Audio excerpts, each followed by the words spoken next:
What an amazingly romantic happening when the Jewish people met HaKadosh Baruch Hu at Har Sinai. God gave the Torah. It was Kechosanai Yoitze Likras Kala. It was romantic. It was a Nasav and Nishma. It was an overpouring of love. So it seems very out of place that at this wedding, the Gemara tells us in Masechta Shabbos that the Almighty uprooted Har Sinai and held it over the Jewish people's head. He was kafo aleim har kegiyas, and he said, accept the Torah, or here shall be your eternal burial.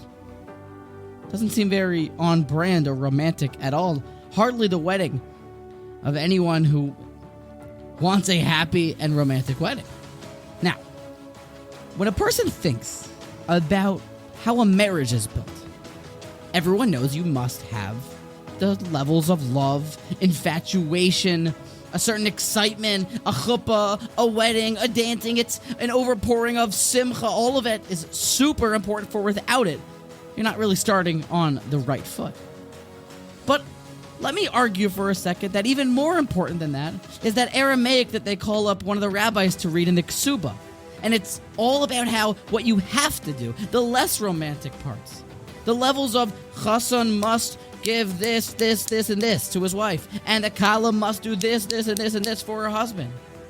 I'd argue that the rules, then the boundaries, and the Osar Alai Kehektish, when a person knows that this is my spouse, this is the only one in the world, and everyone else is prohibited to me, that unites the couple even more.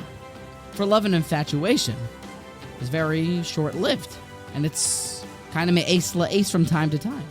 But rules, but boundaries, but a contract, this really unites people. Perhaps the coercion from the holding of the mountain above the Jewish people's head was to bring out that much deeper of a connection, because Jewish people, I'm happy that you want it, and Nasev and Nishman, you're inspired. But a mountain above the head says, this is real. There are rules, we are connected, some insurance to really make this partnership and marriage grow. And when Rav Gamliel Rubinovich, the great Heilige Yid in Eretz Yisrael, was asked by someone for a bracha to have pleasure in his learning Torah, he answered, who said learning Torah needs to be pleasurable? A very sharp idea.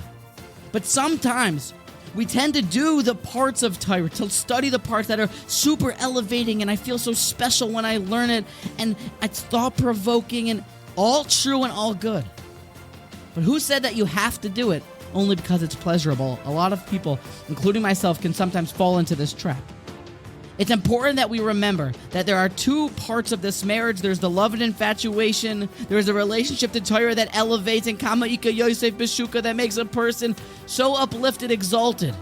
But there's another part that is a person must know how to live life as a Jewish person, to study Hashem's Torah. And although it's the middle of Shvat, and it's 6 a.m., and I don't feel like getting out of bed, and the sugya is too hard, and I don't need to know this little inference, why is it important? Because there are rules, and it's an exciting marriage and partnership. And the ksuba is what unites a couple. And the kafu aleim har kegigas, the mountain above the head, unites with the nasav and nishma to bring this marriage into an eternal connection, to become a bond that will never be severed. We love learning Torah. We love the mitzvos. And at the times that it's not enjoyable, not gishmak, remember that it still is an obligation. And that is what truly creates a happy couple.